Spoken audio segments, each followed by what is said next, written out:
ទៅមានថ្មីដឹងទេបងឈឺណាស់ថ្លៃគ្មានន័យខត់អូនមិនបាន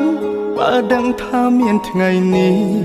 មិនបាច់ខំដល់មានបានទោះបីឈឺក្ររហាមរសសំរាមគុំឲ្យអូនក្បត់ឲ្យអូនចេញក្រៅធ្វើការដូចឲ្យអូនទៅមានថ្មីទោះបងយំស្លាប់មកថ្លៃក៏វៃហួសពេលទៅតាមស្រឡាញ់គេឲ្យសុខជមបងមិនខត់ទេសែអើយតែបើអូនចង់បកក្រោយចាំត្រានត្រើយបងនៅ